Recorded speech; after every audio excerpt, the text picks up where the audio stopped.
Malaysia में पाकिस्तानियों से पैसे हथियाने वाले नौसरबाज का पासपोर्ट ब्लॉक। आगा साहब, ये इंसानी स्मगलिंग वाला मामला जो है ये किस तरह से हम हल कर सकते हैं? ये मामला हल नहीं हो रहा, दुनिया में अब ये वाकयात कम होते जा रहे हैं, लेकिन ये नौसरबाजी हमारे यहाँ तो नहीं खत्म हो रही। नहीं, देखिए बात ये है कि इसमें आपको FIA आपका इदारा है जो इसको डील करता है, और मैं एक जमाने में खुद भी क्राइम रिपोर्टर रहा हूं और मैंने इसको बड़े गौर से देखा है। मेरा जाती ख्याल ये है कि जब आप पैसे इकट्ठे कर रहे होते हैं, एक बंदा कोई नहीं बेचता है, ये पूरा सेटअप लगा, आप खुद रिपोर्टर रहे हैं, ये 2 रिपोर्टर मेरे साथ हमसे सीधे बैठे हुए हैं, ये 5, 6, 15, 30 अफराद का ग्रुप भेजा जाता है। जब मोहल्ले में पैसे इकट्ठे हो रहे होते हैं ना, ये शहर में 15-20 अफराद को कहाँ भेजना जी, जर्मनी जा रहे हैं मेरा पुत्र, बिल्कुल पता होता है FIA के वहां के लोगों के अपना इंस्पेक्टर लेवल के आदमी को कि ये चक्कर हो रहा है, चुप करके बैठे रहता है, वो इंतजार करता है ये निकले और फिर मैं इसको पकड़ूं। जब तक आपका ये रवैया रहेगा और FIA को स्ट्रांग नहीं किया जाएगा, और FIA के मेरे दोस्त इनके कॉलेज, हमारे कॉलेज फेलो FIA में रहे, अपना आप भी जानते होंगे हुसैन साहब, बड़े पुलिस के इनके बड़े अपराइट आदमी है, वो कहते हैं जहां हाथ डालूं मेरा हाथ रोक दिया जाता है। इसमें कोई शक नहीं जी कि सिस्टम के अंदर रहते हुए बहुत सारे लोग जब सिस्टम को अपने जाती मुफाद के लिए इस्तेमाल करते हैं तो इस तरह के वाकयात होते हैं।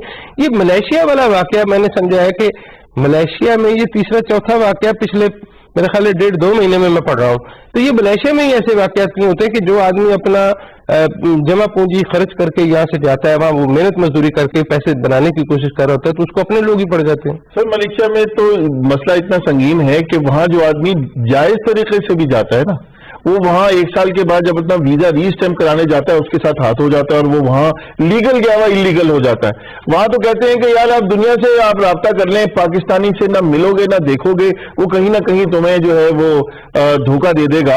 और मैंने देखा कि जनाब अली उससे 1000 रिंगिट लिए और उसके अगेंस्ट जो है वो जाली वीजा लगा के दे दिया, हालांकि सिर्फ वीजा एक्सटेंड करना था, वो बेचारा खुद दफ्तर का पता होता, वो खुद जाता तो 100 रुपए में उसका वीजा एक्सटेंड हो जाता। यानी वहाँ तो सूरत हाल इतनी बुरी है। ये बड़ी अच्छी बात है कि हमारी हुकूमत जो है, हमारी एम्बेसी ने उस जो मुलजिम था उसका पासपोर्ट ब्लॉक किया। इस तरह के एक्शन होने चाहिए। लेकिन एक बात मैं फारूकी साहब बहुत सिर्फ पासपोर्ट ब्लॉक नहीं करना चाहिए, उसको सजा भी मिलनी। मैं ये कहता हूं कि जब वजीर आजम और हमारे वजीर ये कह रहे हैं कि अगर FBR ने रिस्पांस नहीं किया तो हम FBR तब्दील कर देंगे, नया काम लेके आएंगे, मैं ये समझता हूं कि पैसे खा खा के FIA उस लेवल पे पहुंच चुकी है कि अब उससे ये काम नहीं हो सकता। या आप उससे ले लें किसी साफ सुथरे इदारे के काम। साहब, ये जो पाकिस्तान से बाहर पाकिस्तानी हैं और जिनसे हम ज़र मुबादला बनाते हैं, हमारे पास जो फॉरेन करेंसी रिजर्व होता है उसमें बड़ा उनका हिस्सा होता है, उनको हम कैसे उनका ख्याल करेंगे? ब्यूरो ऑफ इमिग्रेशन में बहुत ज्यादा सिफारशी भर्ती होती थी, वहां पैसे बहुत मिल जाते थे। पॉलिटिकल हैंड इसमें मौजूद है, इसमें सिविल सर्विसेज के लोग मौजूद हैं, इसमें FIA के लोग मौजूद हैं, इसमें दीगर लॉ इन्फोर्सिंग एजेंसीज के लोग मौजूद हैं, और फिर वो जो वहां ग्रुप काम कर रहे होते हैं उनकी प्रोटेक्शन भी यहां पर मौजूद होती है। पूरे का पूरा एक नेटवर्क है और ये नेटवर्क एक इंटरनेशनल नेटवर्क का हिस्सा होता है। पूरे नेटवर्क को जब तक हम तोड़ने की कोशिश नहीं करेंगे, लेकिन हम किस किस चीज पर हाथ डालेंगे?